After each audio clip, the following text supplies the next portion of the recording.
Hi, everyone. It's Chris Pereira here, Senior Director at Huawei Canada. And with me today, I have the honor to be with Jim Harris. Hi, Jim. Hey, Chris. It's great to have you here. And for everyone's knowledge, Jim Harris is one of North America's foremost thinkers on disruptive innovation. He speaks internationally at more than 50 conferences a year. Association magazine ranked him as one of North America's top 10 speakers. And Jim also leads strategic planning sessions with executive teams. His clients include Barclays Bank, Canon, General Motors, IBM, IBAO, Munich, and many others down the road. Top 200 CIOs of India, the UK Cabinet Office, Swiss Re, Walmart, and Zurich Insurance. Jim's last book, Blindsided, I think I might see it in the background, is published in 80 countries worldwide and is a #1 international bestseller. SoundView Executive Summaries selected Blindsided as one of the best business books of the year, sending a summary to 80,000 executives globally. The Miami Herald calls Blindsided brilliant stuff, and Chris Pereira from Huawei Canada says Jim is a great guy also. So very happy to be with you today, Jim. Great to be with you, Chris.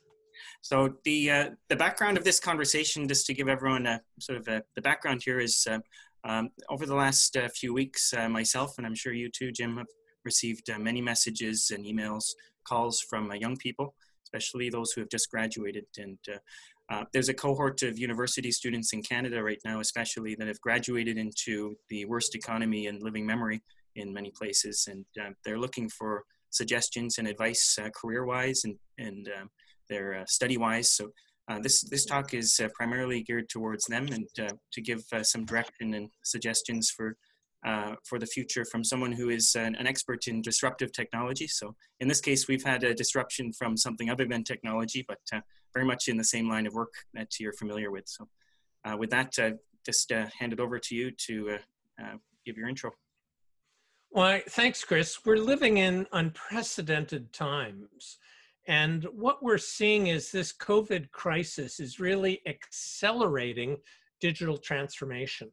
In other words, companies and industries that have focused on completely transforming their organizational structure to digital first are thriving. So I'll give just a couple of examples. In December of 2019, Zoom had 10 million daily users. And in April, that was 300 million. So my question is, how many companies have experienced a 30x growth in customer count during this COVID crisis? Not very many.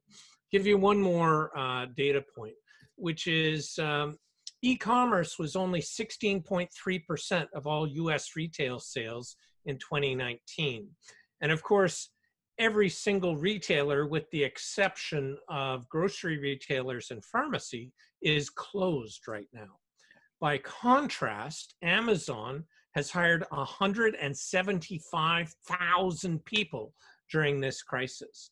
They just can't keep up with the orders. So millions of North Americans are being forced to learn about the ease and convenience of shopping on Amazon during this crisis. And excuse me, things will never go back to the way they were beforehand.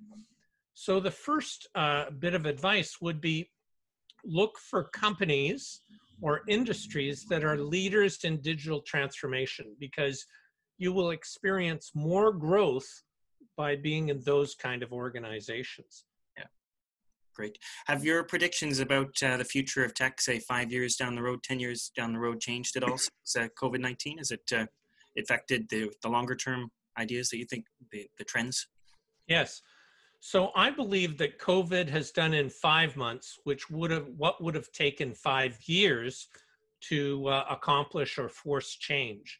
So let's look at this. Many companies prohibited people from working from home beforehand.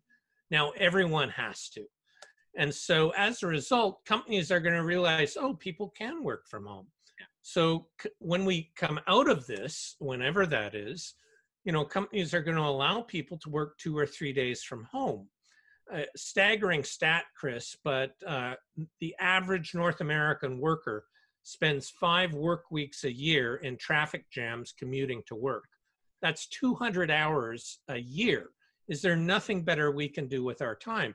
So afterwards, companies are going to say, you can work from home for 2 or 3 days a week. What does that mean for commercial real estate? Because companies are going to realize, hey, we can cut our square footage in half and drive millions of dollars directly to the bottom line and let people work from home for 2 or 3 days a week. So the impact on commercial real estate will be huge. Now, this has been something I've been saying for years, but COVID will accelerate this trend. Another one is 70 million households in the US have a second car. And if I can work from home 2 or 3 days a week and my spouse can work from home 2 or 3 days a week, and we can schedule those, why do we need that second car? Which is quite expensive for a family. So instead, we'll use Uber and Lyft if we need, a second vehicle for a day or a part of a day or a couple of trips. So what will this mean for auto sales and traditional automakers? So there are a lot of implications coming out of COVID. So the cohort that's just graduated this last month in Canada, especially, they've been working towards a degree for 4, 5, 6, 7 years, maybe, with the idea of the economy being what it was before COVID-19. So some of these ideas that you just mentioned are very, very helpful for young people, maybe choosing a career path, choosing what to study.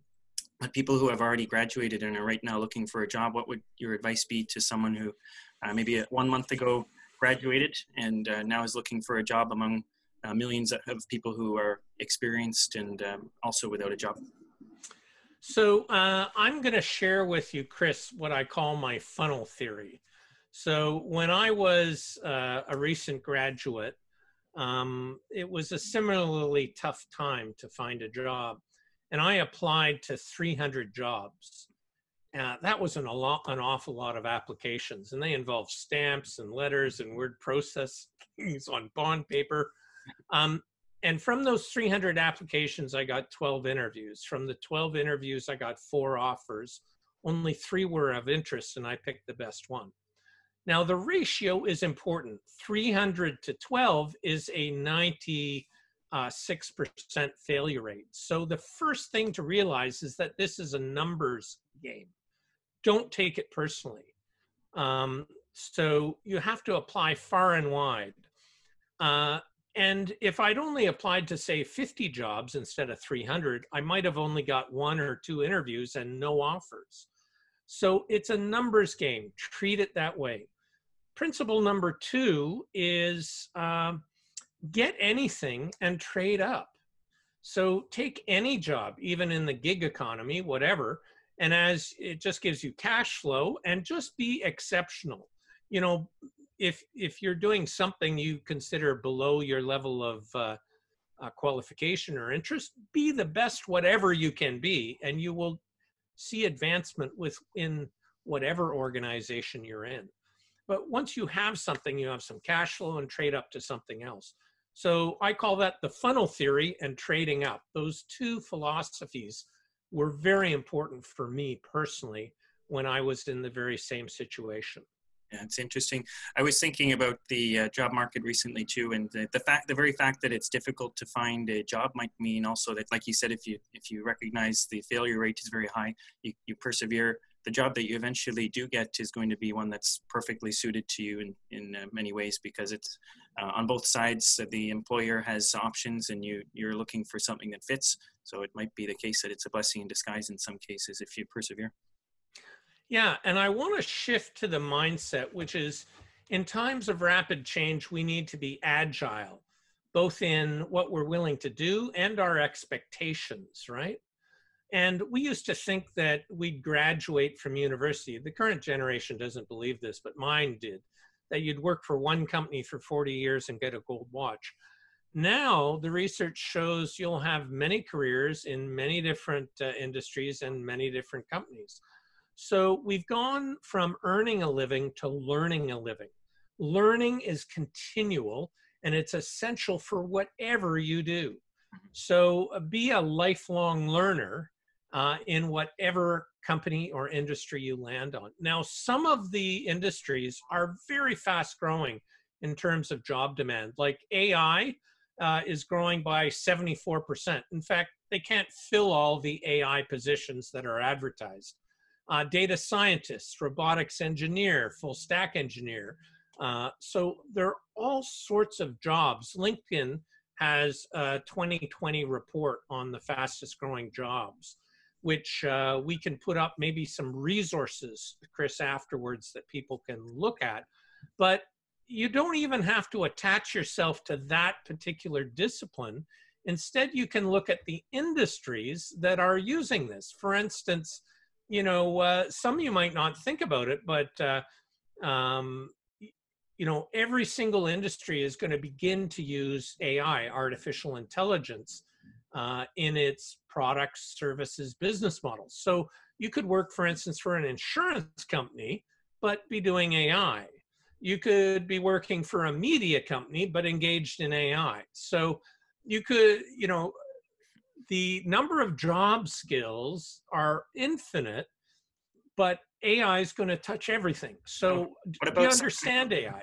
but what about someone who, for example, really knows finance, great math skills, but has no clue about like what is even AI, what is machine learning? Do they need to be a programmer to do this stuff?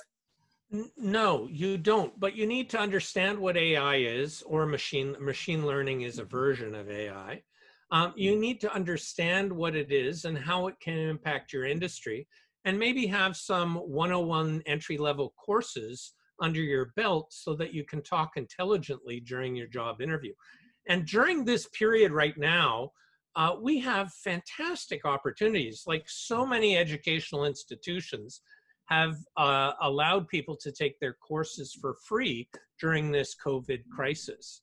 Because, so take advantage of this weird time that we're in, right?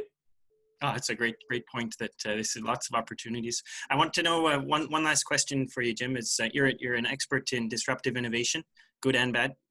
What are you most excited about, and what are you most worried about in the next 5 or 10 years in terms of tech innovation and disruption? Well, I am excited because the change is really interesting. And what is difficult for many people is that learning.